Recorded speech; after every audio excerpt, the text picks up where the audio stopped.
8 বছর পর স্বামী বাড়ি ফিরছেন। সবাই খুশি পরিবার, শুধু আমি ছাড়া। সবাই খুব ব্যস্ত, পরিবারের সদস্য এতদিন পর আসছে, কিন্তু আমার মনে কোনো সুখ নেই। সে আসলো, সবার সাথে এসে খেলে কথা বলছে, সবাই তাকে নিয়ে খুব সুন্দর সময় কাটাচ্ছে। তখন আমি তার সামনে গেলাম, বললো কেমন আছো? বললাম আছি, হারিয়ে যাইনি। তো সবাই তার সাথে কথাবার্তা বলছে, সেও বলছেন। তো তখন বললো আমাকে 1 গ্লাস পানি দেবে।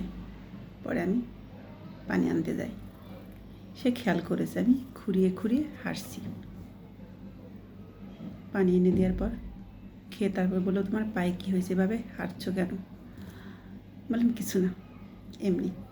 বলে না কী হয়েছে বল। বললাম না এমনিতেই, তুমি রেস্ট করো, আমি রান্না বাড়া করি, তুমি রানিং করে এসেছো, ঘুমাও, আমি রান্না বাড়া শেষ করে তোমাকে ডেকে তুলবো। বলে আচ্ছা ঠিক আছে। এই বলে আমি রান্নাঘরে চলে গেলাম তার জন্য রান্না করতে, পরিবারের জন্য।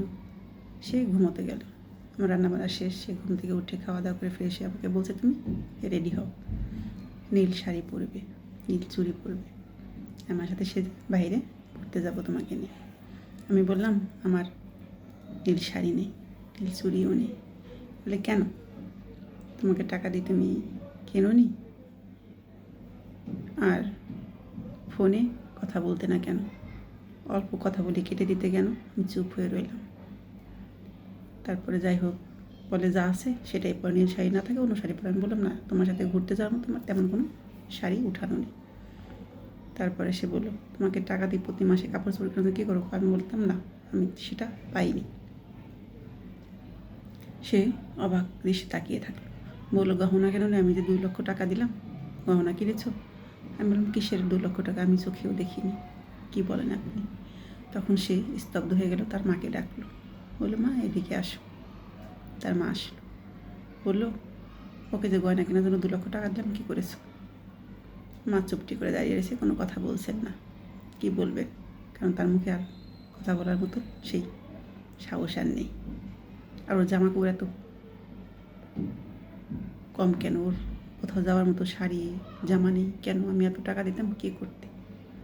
ওকে কি কিছু কিনে দেওয়ানি? সে কথা বলছে না।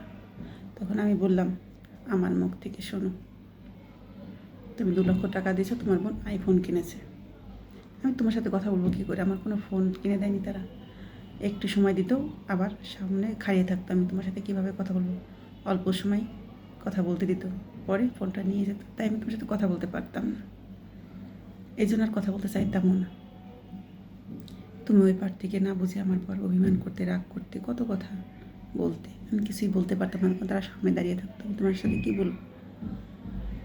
আমাকে ওই কাজের মেয়েদের যে ড্রেস কিনে দেয় ওগুলোই আমাকে একটা কিনে দিতে, তাই পড়তাম। এছাড়া আমার তেমন আর কোনো কিছু কিনে দেয় না, কখনোই না। আমার হাতে 1টি টাকাও দিত না। তখন আমার স্বামী বলল মা তুমি এত নির্যাতন করেছো আমার বউটার উপরে, আমি তো তোমাদের কোনো অভাব রাখিনি, তাহলে কেন এমন করেছো ওর সাথে? কী অপরাধ ওর? আমি রেখে গেছি তোমাদের কাছে, তোমরা এভাবেই তাকে রেখেছো? তখন আর কি বলবে মা, তো কিছু আর বলতে পারলো না। তারপর আমি বললাম আপনি বলছেন আমার পায়ে কী হয়েছে, আমি ঘুরিয়ে ঘুরিয়ে হাঁটছি কেন জানেন? তরকারিতে একটু লবণ বেশি হয়েছিল বলে তরকারি সহ আমার গরম তরকারি আমার পায়ে ফেলে দিয়েছে, তাই ওখানে ক্ষত হয়ে গেছে, তাই ঠিকমতো হাঁটতে পারছি না। শুনে আমার স্বামী চোখে জল চলে এসেছে।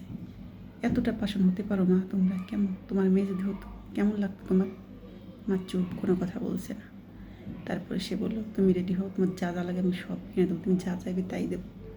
আমি বললাম আমার কিছু চাই না, আমার একটা জিনিস চাই, যদি দিতে পারো তাহলেই আমি বের হব। বলো তুমি যা চাইবে তাই পাবে।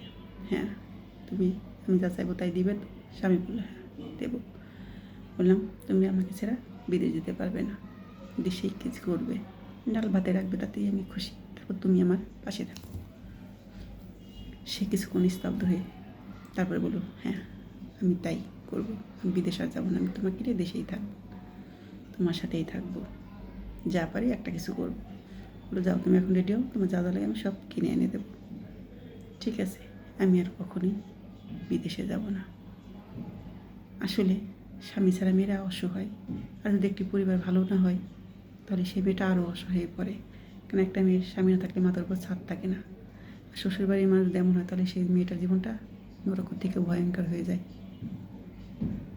এটাই সত্য।